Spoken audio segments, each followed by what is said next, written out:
our previous lesson, we discussed the plot of the novel The Night Stay by Geoffrey Chaucer. We also discussed the characters.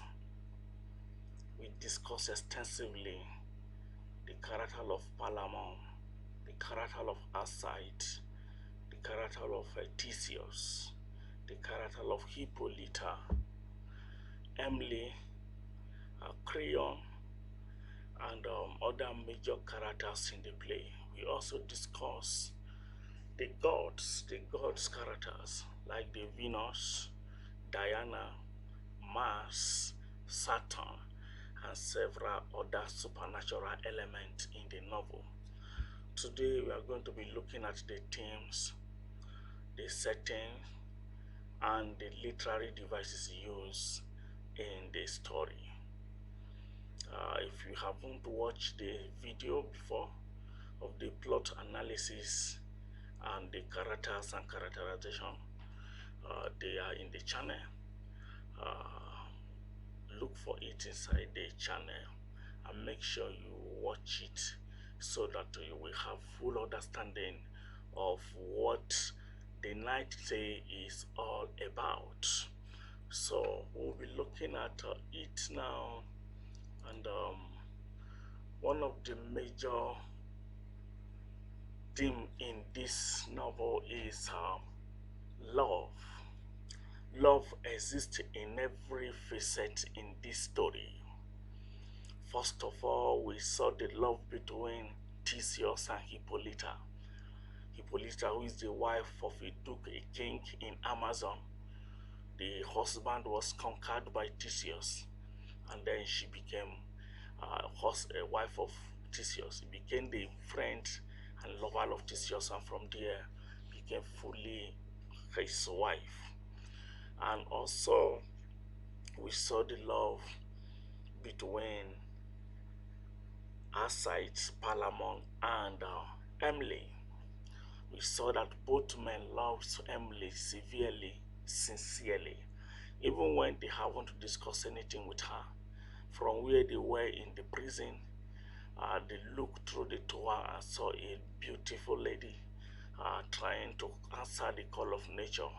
And from there, both of them developed love for Emily to the extent that when her sight was released, he refused to eat and grow very lean in Thebes when he went to his hometown Thebes. And he has to disguise himself as Philostrate, to come back to Athens and just to see Emily. So the love between them is very, very, very strong.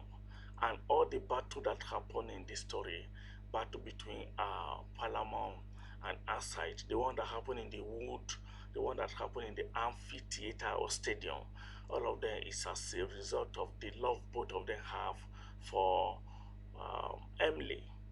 So that is also a very great love in the story. And also most of the people that lost their husband in the battle in Thebes, where King Creon of Thebes was leading the war, also loved their husband severely.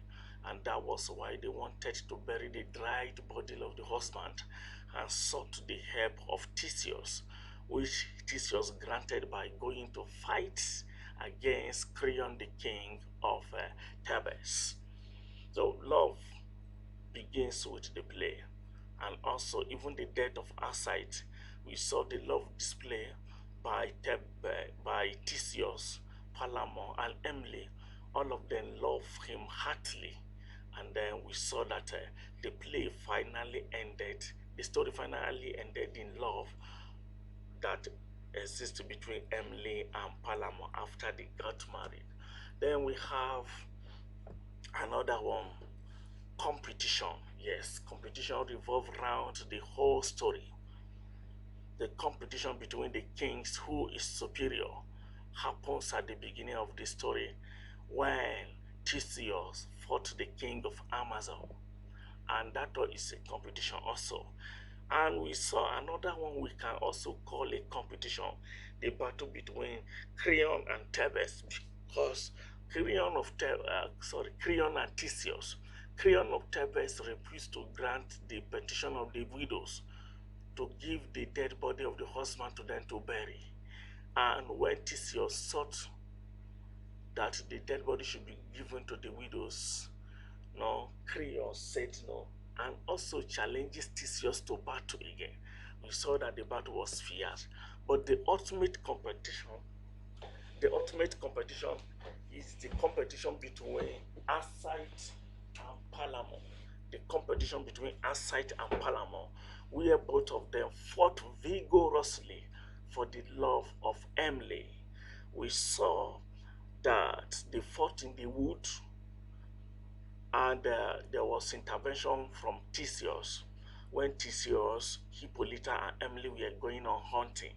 Then the ultimate fight in the amphitheater in the stadium, where Palamon came with 100 knights and the king of Thrace, and Aside also came with 100 knights, and Emeritus, the king of India. So we saw also that there was a fierce battle between them. So see another one, rivalry. Rivalry is also a major um, theme in the story, because we saw that in the Canterbury in this story, there are rivals in storytelling who insult each other. We saw Palamon and Asite, and they are brothers, they are cousins, and they are both knights in Thebes. But you see, because of love, who will marry Emily led to a lot of rivalry between them. There are also rivalry in trickery, who smartly play trick on other. Some members of the Pilgrim group are also real rivaling, like the Miller and the Reeve. So their rivalry causes tension in the group. Chaucer present how competition can quickly turn a friend into an enemy. So we have justice and judgment. Was there any form of judgment and justice in the story? Automatically, yes. The thematic value of justice and judgment can be seen in the tales that demand answer. For instance, the knight tale asks who was a better knight between Asite and Palamon. Can you tell me who is a better knight? You can say that on the comment section. I can say, well, that Palamon is a better knight. And one of my reasons for saying that is that Palamon struggled all through, because Asite was released from the prison as a result of petition from another duke to Theseus.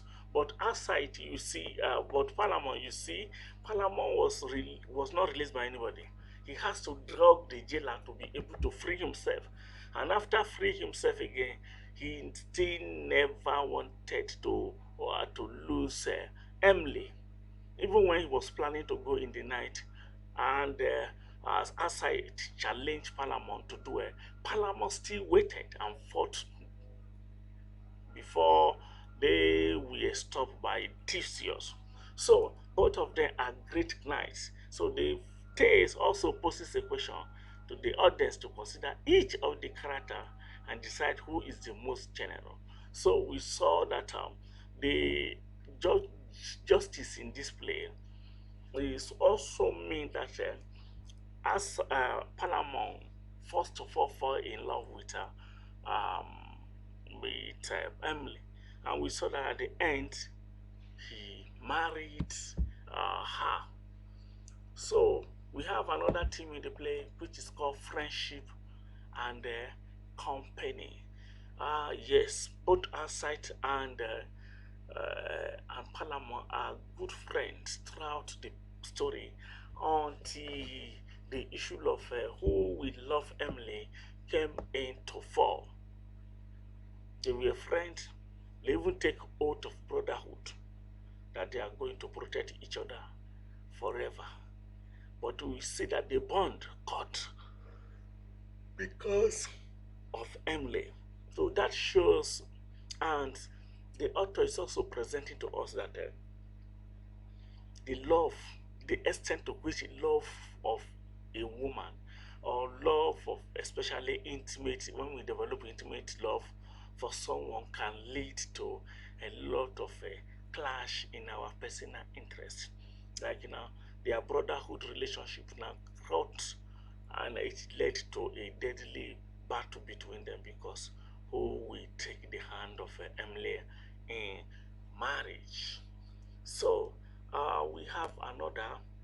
This is the setting. Okay, let's discuss the setting also.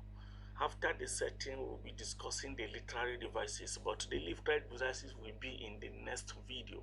So please try and listen to the next video on the use of literary devices in the story.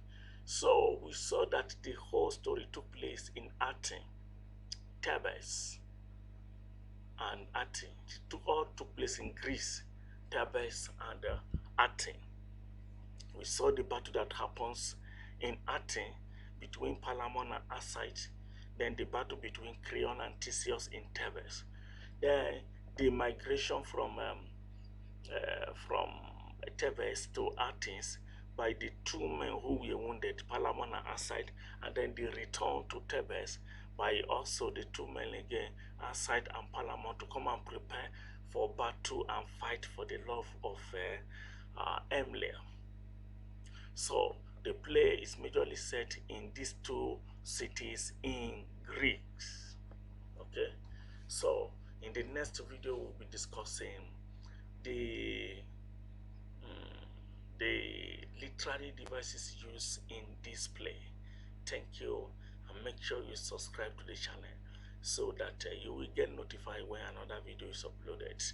We upload a lot of literary, we have a lot of videos on literary text, on figures of speech, on many aspects of literature: Nigerian literature, African literature, American literature, European literature, the literature of the refugees, literature of the asylums, a lot of literatures from the Asian literature also. So make sure you subscribe, and also let us know if you want a life lesson with us. Let us know too. Thank you.